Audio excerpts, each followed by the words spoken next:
Robot சங்கரோட மறைவு எனக்கு மட்டுமல்ல, பல நடன கலைஞர்கள், நாடக கலைஞர்கள், சின்னத்திரை கலைஞர்கள், பெரிய திரை கலைஞர்கள், அவரது ரசிகர்கள் அனைவருக்குமே அது ஒரு பெரிய இழப்பு தான். அவர் ஒரு நாடக கலைஞர், நடன கலைஞர் அப்படின்றதுனால தான் நான் நடனம் ஆடிட்டே வந்தேன். நிறைய பேருக்கு அது ஒரு கோமாளித்தனமாக தெரியலாம். நடனம் ஆடி என்னுடைய அஞ்சலியை செலுத்துகிறேன். எனக்கு தெரியும், ரோபோ தீபாவளி அந்த படத்தில் தான் முதல்ல நடித்தார். நான் ரோபோ எல்லாரும் தீபாவளி படத்தில் ஜெயம் ரவியோட ஃப்ரெண்டாக நடிச்சிருப்போம். அப்போது லஞ்ச் டைமில் அவர் வந்து நடித்து காட்டுவார்.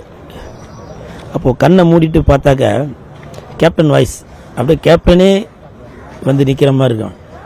ஜாதி ஜாதின்னு சொல்கிறியடா, ஜாதியாடா உங்களை பெற்றுச்சு உங்கள் அம்மாடா.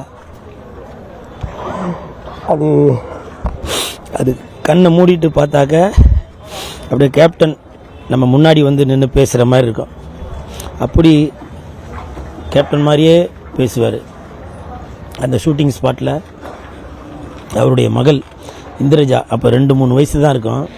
அவங்களும் அந்த புரட்சி தலைவர் மாதிரி அப்படிலாம் பண்ணி நடிச்சுக்கிற பேச்சே வராது. அப்படி பார்த்த ரோபோவை இன்னைக்கு சடலமாக பார்க்க வேண்டிய சூழ்நிலை. இப்போது சமீபத்தில் ஒரு வாரம் முன்னாடி கூட ஒரு நிகழ்ச்சியில் சந்திக்கிறப்ப சொன்னார், கூலு லெஜண்ட் சரவணன் ரசிகர் மன்றத்தில் இருக்கீங்க போல், வீடியோலாம் பார்த்தேன் அப்படின்னு சொல்லிட்டு என்னுடைய அந்த கரகரத்த குரலில் மிமிக்ரி பண்ணி காமிச்சார். தண்ணியில் இருக்கும் மீன், நாங்களாம் லெஜண்டோட ஃபேனு அப்படின்னு சொல்லி என்னோடய கரகரத்த குரலே பேசிட்டு என்னை கட்டி பிடிச்சி முத்தம் கொடுத்தாங்க. இன்னமும் ஞாபகம் இருக்குது. அப்படி ஒருத்தரை பார்த்த உடனே அவருடைய வாய்ஸை எடுக்கக்கூடிய திறமை உள்ள ஒரு கலைஞன். அந்த கலைஞனை 46 வயசுலேயே அந்த ஆண்டவன் எடுத்துக்கொண்டார். ஆண்டவா, அந்த மாதிரி ஒரு கலைஞனை எடுக்கிறதுக்கு உனக்கு எப்படி மனசு வந்தது? இனிமேல் இந்த மாதிரி ஒரு கலைஞன் உனக்கு வேணும் என்றால் என்னை எடுத்துக்க. அந்த சிரிக்க வைக்கும் கலைஞனை விட்டு என்னை எடுத்துக்க.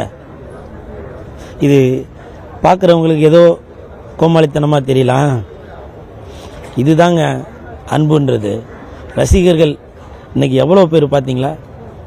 ஒரு பெரிய கலைஞர் மறைந்தால் கூட இவ்வளவு கூட்டம் சேருமா என்பது தெரியல. இந்த தெருவே நிரம்பி வழியுது, அவ்வளவு கூட்டம். இதுதான் ரோபோ சேர்த்து வைத்த சொத்து. அது மட்டும் இல்லை, நிறையா பேர் இப்போ சோசியல் மீடியா ஒரு தவறான கருத்தை போட்டுட்டு வரீங்க. ரோபோ சங்கர் மதுக்கு அடிமையானதால் தான் இன்றைக்கி அவர் உயிர் போயிடுச்சு அப்படின்னு. அது இல்லை. ஆனால் அவரே பல மேடைகளில் சொல்லியிருக்காரு, நான் குடிக்காத சரக்கு இல்லை, ஏறாத ஃப்ளைட் இல்லை அப்படின்னு. நல்ல ராஜபோர்க்க வாழ்க்கை தான் வாழ்ந்து வந்தார். ஆனால் இப்போ கடந்த ஒரு 3 வருடமாக அதெல்லாம் விட்டுட்டார். ஏன்னா அவரே பல சொற்பொழிவுகளில் கொடுத்துருக்காரு, நீங்கள் மதுக்கு அடிமையானால் உங்களுடைய உடல்நிலை பாதிக்கப்படும், உங்கள் குடும்பம் பாதிக்கப்படும் அப்படின்னு சொல்லியிருக்காரு. மஞ்சக்காமாலை ஏற்கனவே அவர் இருந்தது உண்மை. ஆனால் அதெல்லாம் இப்போ எல்லாமே போயிடுச்சு.